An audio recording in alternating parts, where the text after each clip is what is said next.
রাতে যে সময় এখন কথা বলছি, বাইরে আসমানে বিদ্যুৎ চমকাচ্ছে। আজকে প্রচণ্ড ভ্যাপসা গরম, যে সময় এখন রেকর্ডটা আমি করছি। এবং সারাদিনে যে এরকম গরম ছিল, তার আগের দিন যেরকম গরম ছিল, ওই গরমের কাছে ওই দিনের ওই গরম কোনো কিছুই না,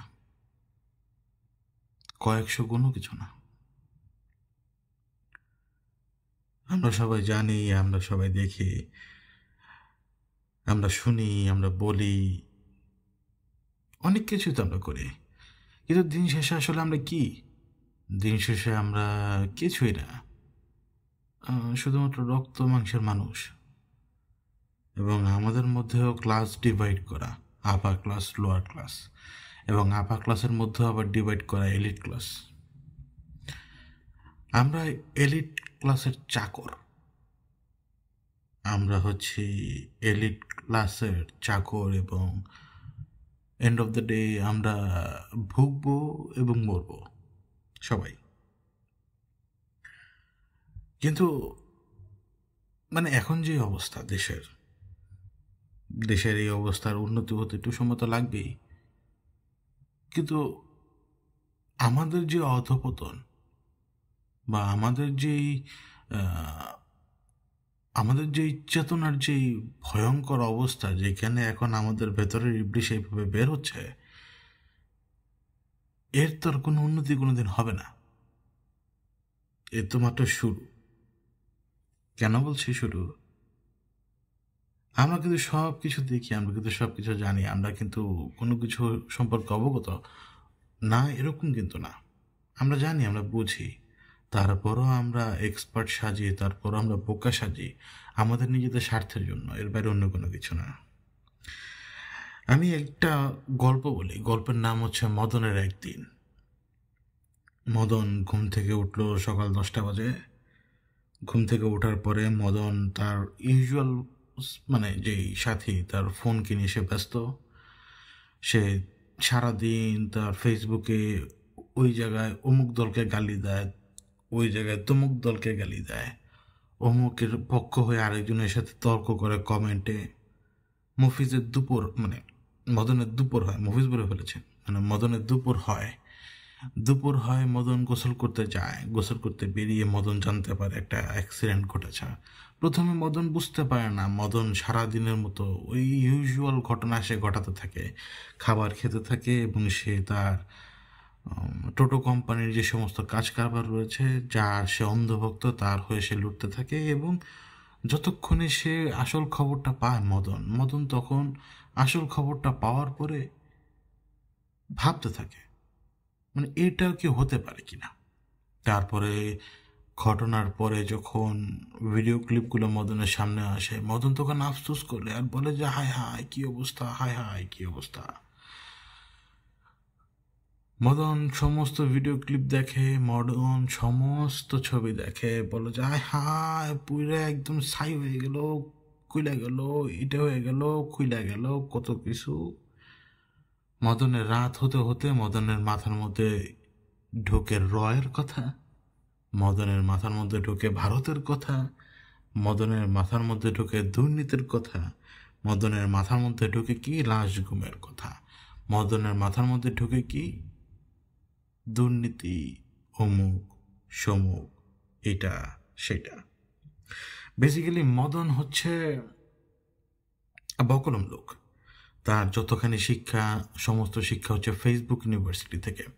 এইখানে ডক্টর থেকে শুরু করে পিএইচডি ডিগ্রিধারী ফকিন্নিকে খুঁজে পাওয়া যায়, যে আসলে পড়ালেখা কোনোদিন করেই নেই। আর এর সাথে যুক্ত হয়ে গেছে চ্যাট জিপিটি, যেখানে বাংলা যে লিখে হ্যালো ডার্লিং, তুমি কেমন আছো, তুমি দেখতে কত সুন্দর, আচ্ছা তোমার কি সেক্স করার কোনো ইচ্ছা জাগে কিনা কখনো, এই ধরনের চ্যাট করা মদনরাও এখন সেই চ্যাট জিপিটির সাথে এই ধরনের চ্যাটও করে, এবং চ্যাট জিপিটিকে জিজ্ঞেসও করে যে আচ্ছা এই জায়গায় যে এরকম প্লেন উড়ে যায়, প্লেন উড়ে যাওয়ার কোনো পারমিট রয়েছে কি না। চ্যাট জিপিটি উইকিপিডিয়ায় ঘেটে বলে যে না, কোনো পারমিট নাই, এরকম একটা লো ফ্লাইং জোনে উঠতে নেই, বা এরকম হাই ডেন্সিটি পপুলেশন এরিয়ার উপরে কোনো মিশন চালাতে নেই, এটসেট্রা এটসেট্রা। মদনের মাথা আরও খারাপ হতে থাকে যখন পরের দিন সকালবেলা মদনের ঘুম ভাঙে।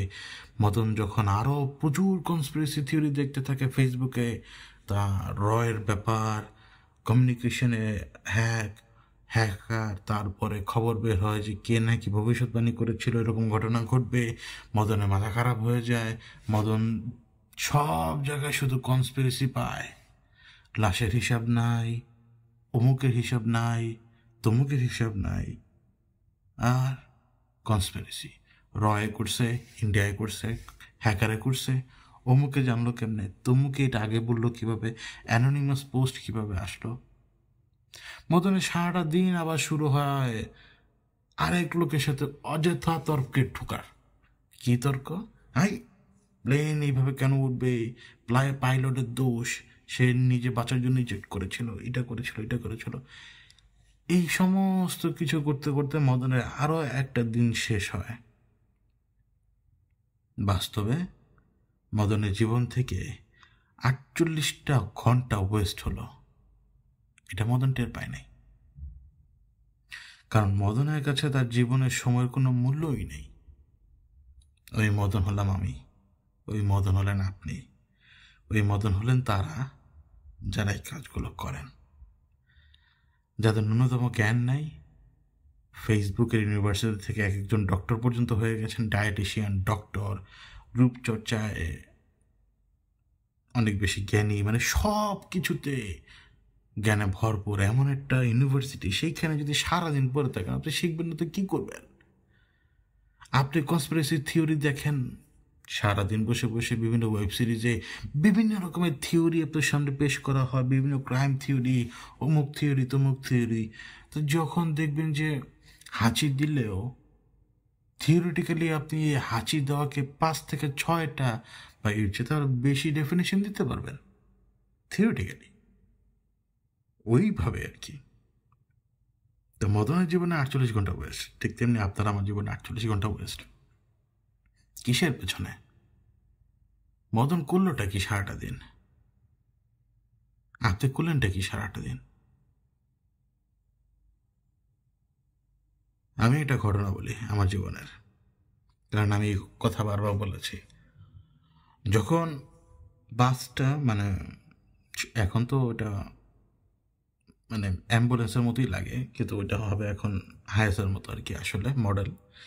যখন ওটার সাথে আমার ভাইটা ধাক্কা খায়, আমার ভাইটা দৌড় দিয়েছিল রাস্তার উপর দিয়ে, ওকে আমি দেখলাম গাড়ির উপরে বনেটে পাড়ে খেলো এবং গাড়ির চাকার নিচে চলে গেল, গাড়ি চলে যাচ্ছে। তখন রাস্তার ডিভাইডের উপরে যে একজন মহিলা ছিলেন, তার চেহারা আমার মনে নেই, কিন্তু তার স্বাস্থ্য অনেক ভালো ছিল, তার হাতে কিছু জিনিস ছিল। আমি যখন দৌড় দিই সেই গাড়ির পিছনে চিৎকার করতে করতে, তিনিও দৌড় দেন। আমার ভাই তার কিছু ছিলই না, কিন্তু তিনিও দৌড় দেন। গাড়িটাও সিগন্যালের কর্নারে যেয়ে থামে, মানে একদম বাম দিকে কোনায় চলে যায়। আমি দৌড়াতে দৌড়াতে 2-3জন মানুষ যারা ঘটনার আকস্মিকতা বুঝতে পারেনি, গাড়ি থামার পরে রক্ত দেখে তারা বুঝতে পারলো। স্রেফ 5জন মানুষ ওই সাইড থেকে গাড়িটাকে কাত করে ফেলে দেয়, এবং ওই গাড়িটা থামার এবং আমার সেখানে পৌঁছানোর পরে এই যে সময়টা গেল কয়েক 20-30 সেকেন্ড, তারপরের 1 মিনিট আমার ভাইকে মানুষজন বের করে ফেললো। পুলিশের গাড়িটা আসলো, ইমিডিয়েটলি পাশেই ছিল, গাড়িতে উঠালো, পঙ্গু হসপিটালে নিয়ে গেল ওকে। মিঠু স্যার ছিলেন গাড়িতে তখন। পঙ্গু হাসপাতালে নিয়ে গেল, ইমিডিয়েটলি ব্লাড দরকার, মিঠু স্যার তার ব্লাড দিয়ে দিয়েছেন। সাথে আরও একজন স্যার ছিলেন আমাদের স্যারের নাম আমার এখন মনে পড়ছে না। তো আমাদের মধ্যে মিঠু স্যার তখন খুব বেশি পপুলার, প্রচণ্ড পপুলার একজন স্যার। এই যে পুরো প্রসেস 1 থেকে 1.5 ঘন্টার, এর মধ্যে ওকে ওইখান থেকে রেডি করে ওর মাথায় ভালো মতো ব্যান্ডেজ করে ওর বডি পুরোটা প্লাস্টার করে 1-1.5 ঘন্টার মধ্যে ওকে ইমিডিয়েটলি ঢাকা মেডিকেলে শিফট করে, কারণ তখন ঢাকা মেডিকেল ছাড়া কেউ ভালো ট্রিটমেন্ট করতে পারতো না এরকম সিভিয়ার কেসের। তো তখন আমি দেখেছি মানুষ একজন আরেকজনের জন্য করতে, আর এখন আগে হাতের ক্যামেরাটা বের করা দরকার। যখন আপনার সামনে দিয়ে বাচ্চাটা হেঁটে যাবে বা যখন আপনার সামনে দিয়ে ডেড বডিটা নিয়ে যাবে, আপনি ভিডিওটা করছেন কোন স্বার্থে? কাকে দেখানোর জন্য? না, আপনি বলুন আমাকে কাকে দেখানোর জন্য বা কিসের স্বার্থে কাকে দেখাবেন? মানে এই দেখো দেখো দেখো বডিটা পুরো কি হয়ে গেছে এই কথা বলার জন্য? তারপর যে আপনি দল বেঁধে পোড়া লাশ দেখার এক উৎসবে মেতে ওঠার জন্য যে আসলেন, আশপাশে বিল্ডিংগুলো ভরে গেছে মানুষে, তাকিয়ে দেখলে মনে হয় কি এই জনতা আসলে আসছে এই মৃত্যুর লাশগুলো দেখার জন্য। এরা এক একটা ইবলিশ। সবারও কেউ কেউ কিন্তু দাড়ি টুপিওয়ালা লোকও রয়েছে। এরা এক একটা ইবলিশ। এরা এক একটা ইবলিশ। এটা দেখার জন্য চলে আসছে যে এইখানে অ্যাক্সিডেন্ট হয়েছে, মানুষজন এখানে মরে পড়ে গেছে, বিমানের অ্যাক্সিডেন্ট হয়েছে, দেখার জন্য। মানে এটা দেখা লাগবে, এটা একটা এন্টারটেনমেন্ট। এটা একটা এন্টারটেনমেন্ট। তারপরে হাসপাতালের সামনে অজস্র নেতার কর্মী নিয়ে পলিটিশিয়ান, সেখানে সেই পলিটিশিয়ান হোক বা সেই নেতার কর্মী হোক বা সেই গরু বা গণেশ, সে যেই হোক, সে খুব ভালো করেও জানে, অথবা সে ইচ্ছা করেও জানে না যে চারপাশে ব্যাকটেরিয়া ভরপুর। আমার নিঃশ্বাসে ব্যাকটেরিয়া, আমার শরীরে ব্যাকটেরিয়া, বাতাসে এয়ারবোর্ন ব্যাকটেরিয়ার অভাব নেই। একটা মানুষের শরীর যখন 3rd ডিগ্রি বার্ন পায়, তার শরীরে কি কন্ডিশন কেউ জানে? নাকি চ্যাট জিপিটিকে যা জিজ্ঞেস করা লাগবে? চ্যাট জিপিটিকে জিজ্ঞেস করার পরে দেখবেন যে মেডিকেল টার্মের সাথে আবার মাঝে মাঝে মিলে না।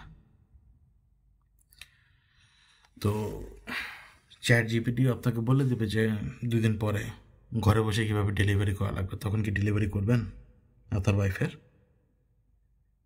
চ্যাট জিপিটি আপনাকে বলে দেবে যে এইভাবে বাচ্চাকে বের করার পরে এইভাবে কর্ডটা কাটবে, এইভাবে এটা করবে, এইভাবে এটা করবে। পারবেন করতে? যখন আপনি এই ধরনের কাজগুলো করবেন, তখন আপনি নিজেই সজ্ঞানে ওই রাস্তাতেই হাঁটতে শুরু করে দিয়েছেন যে রাস্তাতে আপনার হাঁটার কথা আল্লাহ বলেনি নাই আপনাকে। আপনি সংযত থাকতে পারেন নাই, আপনি উল্লাস করতে আসছেন। আপনি দাঁত বের করে হাসতে হাসতে দেখে যাচ্ছেন, ছবি তুলছেন। আবার নিজেদের কোনো যদি গ্রুপ থাকে, চ্যাটিং গ্রুপ, ওই দেখ আমি ওইখানে গিয়েছিলাম, দেখ কি অবস্থা। এটা একটা উৎসব। মাইলস্টোনে কেউ মারাই যায় নাই। মাইলস্টোনে যারা মারা গিয়েছে তারা একটা উৎসব তৈরি করে দিয়ে গেছে আপনার আমার জন্য, যেটা আজকে থেকে আগামী 50 বছর পরেও থেকে যাবে। যদি পৃথিবী আগামী 50 বছর তো থাকবেই, আমি জানি। তো আগামী 50 বছর পর্যন্ত জানা যাবে যে এই কামলার জাতি, এই মূর্খ কামলার জাতি, যারা কোনোদিন রাস্তায় উঠতে পারবে না, তারা কামলাগিরি করে যাবেই, রাস্তায় তো তাদের কপালে নাই। তো এই কামলার জাতিরা সবসময় উপলক্ষ খুঁজে বের করবে মৃত্যুকে নিয়ে। পরের বার বিয়ে শাদী নিয়ে করবে না, আর মরবে, গলায় ফাঁস দিয়েছে দেখার জন্য চলে আসবে। এই জায়গায় গলায় ফাঁস দিয়েছে, কে ফাঁস দিয়েছে দেখি তো। ওই জায়গায় ঘটনা ঘটেছে, দেখি তো, দেখি তো কি এই জায়গায় ঘটনা ঘটছে, ও মা এইভাবে ঘটনা ঘটছে। ওই দেখ ওই জায়গায় ঘটনা ঘটছে, ওই যে দেখ ওই জায়গায় আগুন ধরছিল, ওই যে ওই জায়গায় বেড়া ফাঁসি দিচ্ছিল, ওই জায়গায় এনকাউন্টার হয়েছিল। আমরা ওই স্পটে চলে আসছি, সবাই সবাই একজন আরেকজন ভিডিও করে বলবো যে আমরা ওই স্পটে চলে আসছি গাইজ, এইখানে ওই ঘটনা ঘটছিল। কামলার জাতি, আমি ইচ্ছা করে কথা বলি না যে আমরা কামলার জাতি, আমাদেরকে কামলার জাতি বলে, এটা বোঝা লাগবে আজকে থেকে না। ওই জিয়াউর রহমান সাহেবের, আমাদের প্রেসিডেন্ট ছিলেন যিনি, জিয়াউর রহমান, ওনার ওই সময় থেকে আমাদেরকে কামলা জাতি বলতো, আরও আগে থেকে। উনি তো তার চেষ্টা করেছেন যে এই ডেফিনেশনটা বদলানো, কিন্তু আমরা ঘুরে ফিরে কামলার জাতি। আমরা বাইরে যাই কামলাগিরি করার লেগেই। আমরা যাই, আমরা রেমিটেন্স পাঠাই, আমরা যাই, আমরা কামলাগিরি করি, ওই রেমিটেন্স পাঠাই, ওই রেমিটেন্স দিয়ে আমাদের দেশ চলে মনে হয়, কিন্তু না, চলে না। একটা দেশ কীভাবে চলে সেটা কেউ জানেই না ঠিকভাবে। মানে যারা জানে তারা জানে, কিন্তু আপনার আমি ভালো মতো জানি না। কারণ আপনার আমি মদন কামলা, আমাদের কাজ কামলা দেওয়া। এখানে কোনো কোম্পানি খুলবেই না। এখানে যে পড়ালেখা করে সেও চাকরি ধান্দায় থাকে, ডিপ্লোমা পাশ করার পরও সে ছেলে 10,000 টাকা বেতনে চাকরি খুঁজে। আরে ভাই, চাকরি তো করি, চাকরি তো করি, বিদেশে যাবো চাকরি করুম, বিদেশে যাবো চাকরি করবো, এখানে যাবো চাকরি করবো না, কিচ্ছু করার শাকই নেই আমার। আমার একটা কোম্পানি খাড়া করার আমার কোনো ইচ্ছেই নেই। আমি হলাম কামলা, আমার করতে হবে গোলামি। 10,000 টাকার লেগে হইলেও আমার গোলামি করতে হইব। এগুলো আমার জিন্দিগি, আর আমার এন্টারটেনমেন্ট হইতেছে এগুলা। আমার এন্টারটেনমেন্ট হচ্ছে এগুলা। এই হচ্ছেন আপনারা ফেসবুকের 98% মানুষ, যাদের হাতে কোনো কাজই নেই এক হিসেবে, সারাটা দিন ফেসবুকে থাকবে বসে বসে। আর এই দেশের মানুষের কাছে ফেসবুক তো ফেসবুক, বাইরের দেশে ইনস্টাগ্রাম তো আরো নোংরা। ওর তো ইনস্টাগ্রামের পুরো গান্দা বানা রাখছে, যে যার অ্যালগোরিদমে চলে, যে যার হিসেবে চলে সবসময়। এখন লাশ গুম করে ফেলছে, এইটা করে ফেলছে, ওইটা করে ফেলছে, আপনি খুব ভালো করে জানেন যে আপনি মৃত্যু, তারপরও আপনি এগুলো কেন করেন? আপনি বুঝতে পারছেন না যে কেউ আপনাকে কিভাবে জড়িয়ে ফেলেছে? বুঝতেই পারেন নাই, বুঝতেই পারেন নাই দেখে প্রশ্ন করেন। আল্লাহ কি পছন্দ অপছন্দ করেন জানেন? মানে মানে অহেতুক প্রশ্ন করা আল্লাহ অপছন্দ করেন। এই অহেতুক প্রশ্ন কারা করে গেছে জানেন? নমরুদ করে গেছে। এই অহেতুক প্রশ্ন কারা করে গেছে? ফেরাউনরা করে গেছে। এই অহেতুক প্রশ্ন কারা করেছে? যারা কাফের তারাই। আমি আপনাকে কাফের বলছি না, কিন্তু এই যে অহেতুক প্রশ্ন করা, প্রশ্নের পর প্রশ্ন, প্রশ্নের পর প্রশ্ন, কারণ আপনাকে কেউ স্যাটিসফাইড করতেই পারবে না, কারণ আপনার উত্তর আপনিই ভালো করে জানেন আপনার প্রশ্নের উত্তর কি। তো আপনার ওই উত্তর না মিললে আপনি কোনো উত্তরে স্যাটিসফাইড হবেন না। পাইলট বেচারা মরে যেও ভুল করছে, আর ভাইজা থাকলে তোর বড় ভুল তো, ঠিক আছে? ওই যে বললাম না, যে যে সাইন করতে গেলেও ভুল করবে, যে সাইন করতে গেলেও ভুল করবে, সেও এখন একজন এভিয়েশন এক্সপার্ট। কীভাবে জানেন? আরেকজন জার্নালিস্ট অথবা কোনো এভিয়েশন এক্সপার্ট তার একটা পোস্টে কোনো কিছু লিখেছে, সেটা থেকে একটু কপি করে কয়েক লাইন মেরে সেটাকে মেয়ে ছেড়ে নিজের টাইম লাইনে ছেড়ে দিচ্ছে। যারা উত্তরায় থাকে তারা না জানে উত্তরা আগে কেমন ছিল। সেই যখন উত্তরাকে এস্টাবলিশ করার প্ল্যান করে, তখন তো 1 থেকে 10 সেক্টর ছিল। এর পরবর্তী যে সেক্টরগুলো প্ল্যান করা, যে দিয়াবাড়ির সাইডগুলোতে যে সেক্টরগুলো প্ল্যান করা, এই সেক্টরগুলো প্ল্যান করা কেন হয়েছিল জানেন? যখন ক্যান্টনমেন্টে অনেক মানুষ, ক্যান্টনমেন্টে যখন এক্সটেনশন হয়, তখন অনেক মানুষের জমি অধিগ্রহণ করে, যার মধ্যে আমাদের জমি ছিল। আমাদের 12 কাঠা জমি ক্যান্টনমেন্টের ওই অধিগ্রহণের সময় ভেতরে চলে যায়, ফলশ্রুতিতে ক্ষতিপূরণ বাবদ আমাদেরকে 3 কাঠা জমি দেওয়া হয়। ওই উত্তরার ওই পরবর্তী সেক্টরগুলোতে, ওই যে 11-12 থেকে শুরু হবে, মানে আমাদের প্লটটা ছিল 18 নম্বর মনে হয়, আমার খেয়াল নাই, আমার খেয়াল নাই, 18 বা 11, দুইটার একটা। এখানে আমাদের প্লট অ্যালোকেটেড ছিল, যেটা আমাদের ক্ষতিপূরণ প্লট। এখন যে জায়গাটা হচ্ছে দিয়াবাড়ির আশপাশের জায়গাগুলো। তো যখন আমাদের এখানে যে এখন আমাদের মদনেরা যে প্রশ্ন করে যে এইখানে এয়ারপোর্ট, মানে কিছু কিছু মদন বলে যে শহরের ভিতরে এয়ারপোর্ট থাকবে কেন? ওই মদনকে বলা লাগবে যে তোর আব্বা যে সময় এই শহরে কামলাগিরি করে গেছে, ওই শহরে যখন তোর আব্বা কামলাগিরি করছে, তখন এই শহরে ওই জায়গাতে এয়ারপোর্ট ছিল। একদম স্বাধীনতার আমলের পর থেকে। স্বাধীনতার আমলে কি ওই তেজগাঁ আমাদের যে স্কুলটা অপোজিটেই এয়ারপোর্ট ছিল, অপোজিটই তো এয়ারপোর্ট, শেরেবাংলার অপোজিটই তো এয়ারপোর্ট ছিল। তো সেটা পুরাতন এয়ারপোর্ট ছিল, পরে এটা এখানে স্ট্যাবলিশ করা হয় এয়ারপোর্ট। তো তারপরে এখন যে এত ঘনবসতি এসব কিছু, এটা তো সেই 90 সালের পর থেকেই হচ্ছে। তো গত 35 বছর ধরে যেই জায়গায় এত কিছু তৈরি হলো, আজকে তুমি, মানে তোমার বাবা বা তোমার মা যে সময় কামলা খেটে গিয়ে আজকে তোমাকে মানুষ করছে, আজকে তুমি প্রশ্ন করো যে এই এত কিছু হইতে দিল কে? তুমি জানো না কে হইতে দিচ্ছে এগুলো? তুমি জানতা না? তুমি তো জানতা না, কারণ তুমি ব্যাক কল, তুমি পড়ালেখাই করো নাই, তুমি তো সেই ইতিহাস সম্পর্কেই জানো না। ওইখানে আমরা যারা প্লট পেয়েছি, আমরা সবাই তাদের প্লটগুলো বিক্রি করে দিয়েছি, কারণ আমরা সবাই ক্ষতিপূরণ বাবদ প্লট পেয়েছি। আমরা 12 কাঠা হারিয়ে আমরা 3 কাঠা পেয়েছি, যারা ক্ষতিপূরণ পেয়েছি আমরা। ওইটা ওই ওই রিজনেই, ওই সাইডের ওই রিজনগুলোর ভেতরে এই প্লটগুলো পড়ে গেছে, ক্ষতিপূরণের বাবদ। তো এই যে যখন আমরা প্লটগুলো বিক্রি করি, আমরা কাদের কাছে প্লটগুলো বিক্রি করি? এক দলের কাছে প্লটগুলো আমরা বিক্রি করি, সেই দল আবার কোটিপতিদের কাছে ওই প্লটগুলো বিক্রি করেছে, এবং সেখানে যে বহুতল ভবনগুলো, এগুলো তো রাজুক ছাড়া অন্য কেউ দিবে না করতে। এখন এয়ারপোর্টের আশেপাশে যে ডেন্সলি পপুলেটেড এরিয়া, ওই এরিয়াতে তোমার বাবা মা কোনোদিন কামলাগিরি করে নাই মনে হয়? আর আমি গ্যারান্টি দিয়ে বলতেছি, ওই এলাকার মধ্যে থাকো, ওই এলাকার বাড়িওয়ালা হয়েও তুমি এই কথাও লিখতে পারো। কেউ না কেউ তো অবশ্যই ওই এলাকার বাড়িওয়ালা, কেউ না কেউ তো ওই এলাকায় থাকে, থেকেও হয়তো দেখবেন যে কথা লিখেছে যে এইখানে এয়ারপোর্ট হলো কেন, অথবা এখানে এত ডেন্সলি পপুলেশন অ্যালাউ হলো কেন, অথচ নিজের একটা বাড়ি আছে ওইখানে।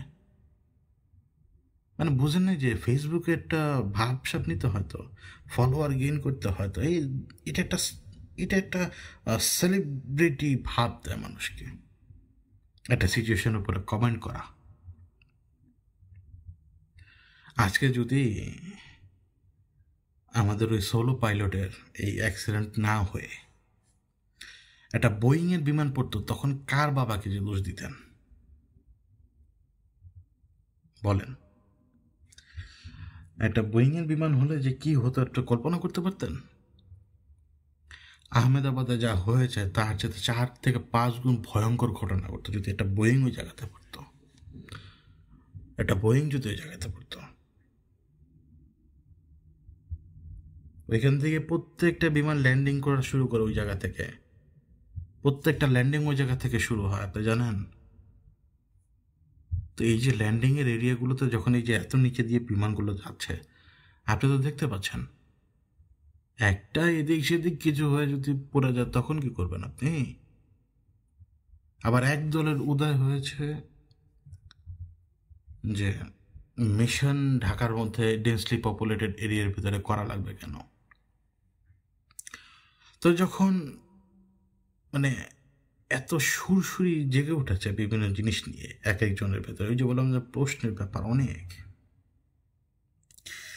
তাহলে এখন তাকে আমার প্রশ্ন করা দরকার, যখন ব্রাহ্মণবাড়িয়ার সাইড দিয়ে বর্ডারের, খুব ঠান্ডা মাথা আমার কথা শোনেন, যখন ব্রাহ্মণবাড়িয়ার সাইড দিয়ে যে ওই সাইডে যে বর্ডার রয়েছে ত্রিপুরার দিকে, ওইখান থেকে যখন 5টা F-16 ঢুকলো কথার কথা, অথবা 5টা রাফাইল ঢুকলো কথার কথা, তার কাছে ঢাকা এয়ারপোর্ট পৌঁছাতে ম্যাক্সিমাম অল্প কয়েক মিনিট সময় লাগবে। তো লালমনিরহাট থেকে কোন বাবা এসে ঢাকাকে বাঁচাবে তখন? বা যশোর থেকে কোন বাবা এসে ঢাকাকে বাঁচাবে?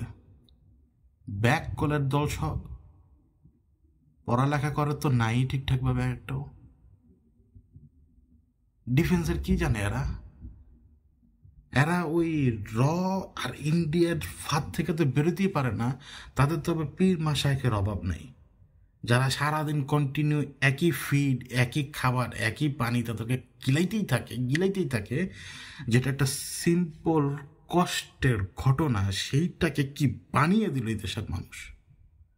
তাদের পীর মাশায়েখরা মিলে কি বানালো এটারে।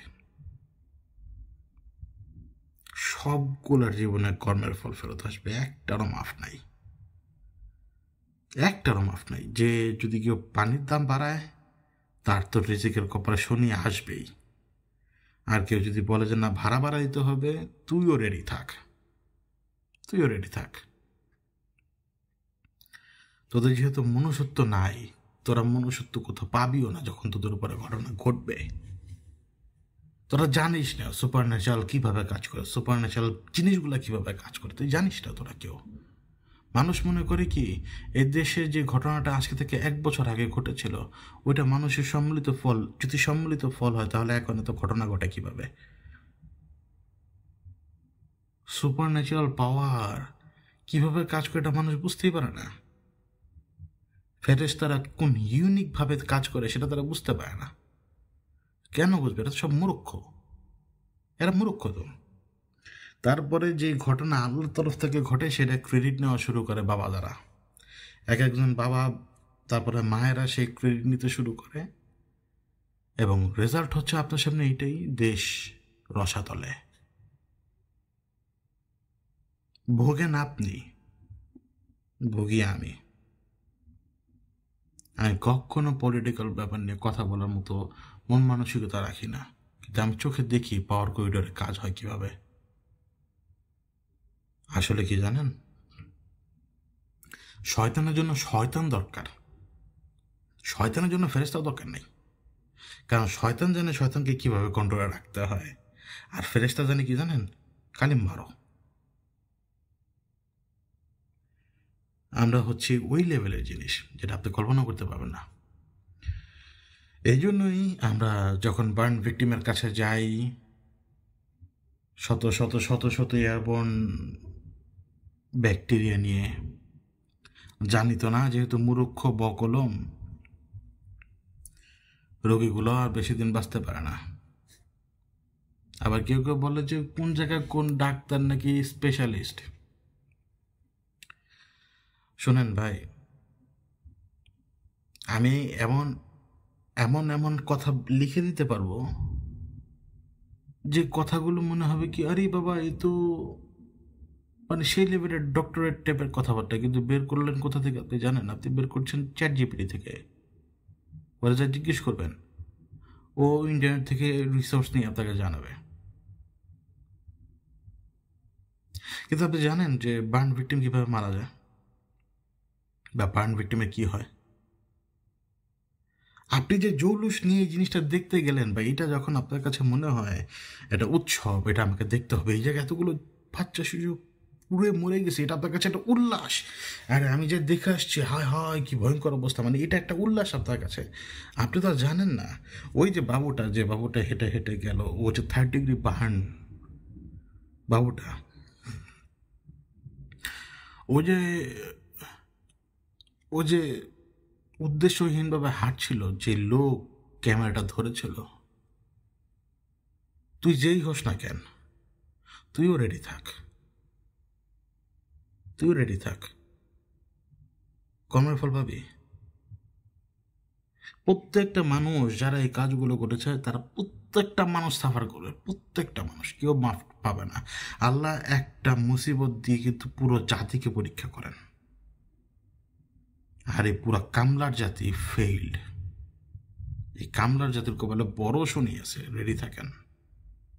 দূরে কুত্তা বসে আছে, কিন্তু জাস্ট অপেক্ষা করতেছে আয়সা কামড়াবে। যখন 3rd ডিগ্রি বার্ন হয় কোনো মানুষের, তার উপরে যে লেয়ারটা আমাদের শরীরে থাকে, যেটা আমাদের প্রোটেকশন দেয়, আপনি সুস্থ দেখে তো আপনার মনে হয় না যে আপনার আশপাশে ব্যাকটেরিয়া আপনার কোনো ঘোরার ডিম করতে পারবে না। কিন্তু সেই ব্যাকটেরিয়াকে যদি আমি কোনোভাবে আপনার ব্লাডের ভিতরে ঢুকিয়ে দিতে পারি, ব্যাস আপনার সেপসিস শুরু হয়ে যাবে এবং আপনি ডেড। আপনাকে কোনো ট্রিটমেন্টই বাঁচাতে পারবে না। যখন বার্ন ভিক্টিমের এই অবস্থা হয়, কিছু সময়ের মধ্যে তার শরীর থেকে প্লাজমা বের হতে শুরু করে, সাথে সাথে ফ্লুইড লস হতে শুরু করে। কারণ এই চামড়া সব কিছু ধরে রাখে ভেতরে, এই আউটার লেয়ারটা আমাদের, এটা পুড়ে যায়, এটা পুড়ে যে সমস্ত রিসেপ্টার একসাথে, পেইনের রিসেপ্টার, লক্ষ লক্ষ রিসেপ্টার যে পেইনের সিগন্যালটা দেয়, ওই সিগন্যালটা কিছু সময় পরে একদম গায়েব হয়ে যায়। রোগী কোনো কিছুই টের পায় না, কোনো অনুভূতি থাকে না তার। কেউ যদি তাকে স্পর্শ করে, সেখানে কোনো অনুভূতি পাবে না। কারণ যে রিসেপ্টারগুলো সব কিছু স্পর্শ টের পায়, সেই রিসেপ্টারগুলো কোনো সিগন্যালই দিতে পারবে না, কারণ সেই রিসেপ্টারই নাই। এই জন্য বডি সাদা হয়ে যায় 3rd ডিগ্রি বার্নে, এবং বডি থেকে ফ্লুইড বেরোতে শুরু করে। এগুলো বাঁচাতে পারবেন না আপনি। 20% বার্ন হয়ে গেলেও বাঁচাতে পারবেন না। প্লাজমা এত বেশি গুরুত্বপূর্ণ জিনিস আমাদের শরীরের জন্য। যেমন দরকার ফ্লুইড, তেমন দরকার প্লাজমা। প্রত্যেকটা জিনিসের সাথে প্রত্যেকটা জিনিস কানেক্টেড। মানে এত এত সিম্পল সিলি জিনিস, কিন্তু যখন দেখবেন যে এইটা ছাড়া আবার ওইটা কাজ করে না, ওইটা ছাড়া আবার এটা কাজ করে না, তখন বুঝতে পারবেন আল্লাহ একটা মানব দেহকে কত কমপ্লেক্স ওয়েতে তৈরি করেছেন, এবং এটা কিভাবে অপারেট করে। ওরা তো ছোট বাচ্চা, ওরা তো ছোট বাচ্চা। যখন 4th ডিগ্রি বার্ন হয়, ওরকম কোনো কথা আছে কিনা আমি জানি না, 4th ডিগ্রি বার্নে মানুষ, আপনি যে গ্রিল খান না, গ্রিল চিকেন, এই অবস্থা হয়ে যায় তার 4th ডিগ্রি বার্নে। ও তো জিন্দেই থাকে না তখন।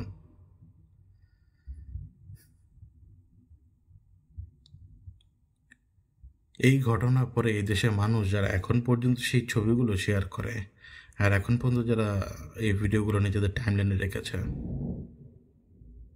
এরা আসলে কাদের ঘরে জন্ম সেটাও বুঝি না আমি। এরা আসলে কাদের ঘরে জন্ম সেটাও বুঝি না, আর যারা উল্লাসের জন্য এমনিতে আসছে দেখার জন্য, তারাও কাদের ঘরে জন্ম সেটাও আমি বুঝি না। একজন মুসলমান তো না, একজন মুসলমান তো না। একজন মুসলমানের কাজ হচ্ছে যখন মুসিবত হয় তখন সেই মুসিবতের সাথে সবুরের একটা ব্যাপার জড়িয়ে থাকে, সেই সবুর সেই মুসলমানকে ধরতে হয়।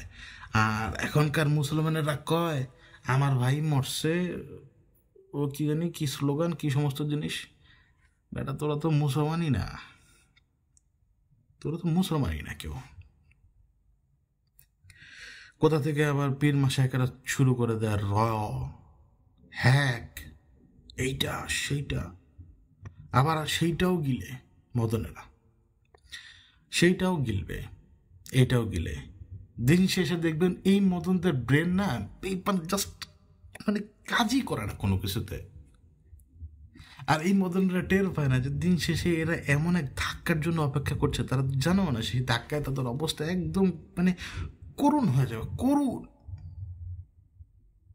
আল্লাহ শাস্তি দেয় বান্দাকে, মাফ করে না। সেটা 1 বছর লাগুক, 2 বছর লাগুক, 10 বছর লাগুক। কারণ আল্লাহ যখন বান্দাকে তার শাস্তিটা ফিরিয়ে দেন বা প্রাপ্য শাস্তিটা দেয়, ওইটা হচ্ছে ইনসাফ। আর ওইটা না ওই বান্দার জন্য অনেক, আপনারা আমার কাছে না। আল্লাহ যেভাবে বান্দাকে শাস্তি দেবে সেটা ইমাজিন করতে পারবেন না। এই জন্যই বলছি, যারা যারা ক্যামেরা হাতে নিয়ে ছুটেছে না, আর যারা যারা পানির দাম বাড়িয়েছিল, আর যারা যারা ভাড়ার দাম বাড়িয়েছিল, তোরা তৈরি হ। রাস্তাঘাটে আগামী কয়েকদিনের মধ্যে জানতে পারবেন যে বিভিন্ন জায়গায় অ্যাক্সিডেন্ট শুরু হয়ে গেছে। কি বললাম আমি, ঠান্ডা মাথায় বলি, অ্যাক্সিডেন্টের লেভেল বাড়া শুরু হয়ে যাবে। এবং খুঁজে খুঁজে দেখবেন যে এর আশপাশের লোক সব এদিককার এই ঘটনাগুলোর সাথে কোনো না কোনোভাবে এরা রিলেটেড। ধীরে ধীরে ধীরে ধীরে এগুলোকে ধরা শুরু করবে সব। আল্লাহ অবকাশ দেন রিপেন্টের জন্য। রিপেন্ট এরা কেউ করবে না, এদের মধ্যে রিপেন্ট কখনো পাবেন না। সবাই একই ধান্দায়, সবাই একই ধান্দায় যে কিভাবে বড় হতে পারি, কিভাবে এত এত ফলোয়ার আনতে পারি, কিভাবে এইটা করতে পারি, ওইটা এটা করতে পারি। কিন্তু এই যে আমি অবাক হয়ে আরেকটা কথা বলি, মানে এরা খুশি হতো 200-300 বাচ্চা মরলে, জানেন? এই ইবলিশের বংশধর কামরার জাতি এরা খুশি হতো আর 200-300 বাচ্চা মরলে বা 200-300 মানুষ মরলে। এই জন্য তারা বলে যে লাশ এত কম হলো কেন, এত বড় দুর্ঘটনা এত কম মানুষ মরলো কিভাবে। মানে এদের এক্সপেকটেশন 200-300 মানুষ যাতে মরে। বুঝতে পারলেন ঘটনা? মানে তাদের প্রশ্ন বা তাদের কথা হচ্ছে কি, মানে লাশ এত কম হয় কেন, তার মানে লাশ গুম করা হয়েছে, কমসে কম 200-300 মানুষ মরেছে। আমি তো কয়েকটা ইন্টারভিউ দেখলাম, আমি তো কয়েকটা, কথাটা একবারে বাংলা ভাষায় বলি, যাদের পিউবিক হেয়ারও মনে ঠিকভাবে গজায় নাই, এরকম ছেলেদেরও ইন্টারভিউ দেখলাম এবং তারা খুব ক্যাজুয়ালি বলে যাচ্ছে যে তারা নিজেরাই 25টা লাশ ক্যারি করেছে। বেটার তুই বার্ন ভিক্টিমের গায়ে হাত দিতে পারবি রে? তুই বেটা বার্ন বডির উপরে হাত দিতে পারবি? তোর সেই করেজ আছে, সাহস আছে রে বেটা? হ্যাঁ, তোর পিউবিক হেয়ারই গজায় নেই ঠিকভাবে, তুই এসে ইন্টারভিউ দিস তুই নিজে 25টা লাশ সরাইছিস। তুই নিজের স্কুলের বিরুদ্ধে বা নিজের কলেজের বিরুদ্ধে কথা বলিস। বেটা তোর এজেন্টটা তো ঘুরে ফিরে ওইটাই, তুই বেটা ইবলিশের মানে বংশধর, তোর তোর এজেন্টটা ওইটাই। তুই চাষি 300-400 লোক মরুক, এখন তোর হিসেব মতো মরে নাই। এই জন্য বলতেছিস যে তুই নিজেই 100টা লোক বের করে নিয়ে আসছিস, মানে 100টা ডেড বডি বা 25টা ডেড বডি। তো ওই 25টা ডেড বডি কাদের ছিল? আচ্ছা ধরলাম যে 25টা ডেড বডির মধ্যে কয়েকজন পুরুষ, কয়েকজন নারী, বাকিরা শিশু। তো ডেড বডি তুই ধরার পরে তুই এখনো কীভাবে হুঁশিয়ার আছিস? পোড়া ডেড বডি ধরার মতো ক্যাপাবিলিটি কি তোর মতো যার মাত্র পিবি খেয়ার গুজিয়েছে তার আছে? কখনো ভাই দেখেছিস গোরস্থানে যাওয়ার পরে গোরস্থানে জমা পানির ভেতরে তেল ভাসতে? ওই তেলটা কিসে জানিস? ওই তেলটা হচ্ছে, যেহেতু কবরের মাটি বারবার রিসাইকেল হয়, ওই মাটির ভেতরে মিশে থাকা তোর আর আমার যে পূর্বপুরুষ অপদার্থ বা পদার্থ যেটাই হোক, তার শরীরের ফ্যাট। ওটা জানার পরে ওই পানি ধরতে পারবি তুই? বল। ওইখানে যে পানির উপরে যে তেলের লেয়ারটা দেখতে পাচ্ছিস গোরস্থানে, ওইটা ফ্যাট, হিউম্যান ফ্যাট। আমি বললাম তোকে যা ধর, তুই করে 25টা লাশ বের করে আনছিস। আমি অবাক হই, এরা এরা চায়, এরা মনে প্রাণে চায় 200-300 বাচ্চা মারুক, এরা মনে প্রাণে চায়। এই জন্য এরা বারবার বলে যে লাশ এত কম হলো কেন, লাশ এত কম হলো কেন, লাশ এত কম হলো কেন। এদের কথার মধ্যেই সেই জিনিসটা, এরা চাই এতজন মরে নাই কেন। এদের মূল টার্গেট এটা, এর বাইরে অন্য কোনো টার্গেট নেই। এই জন্য এরা নটাঙ্কি করতে শুরু করে দিয়েছে যে লাশের হিসাব কোথায়। আবার বলে কি এরকম কথাবার্তা যে পরিবারগুলোকে বলতে দেওয়া হবে না অথবা মিডিয়ার কাছে আসতে দেওয়া হবে না। আচ্ছা, তোর যদি কারোর কোনো কিছু হতো তুই বসে থাকতে পারতি?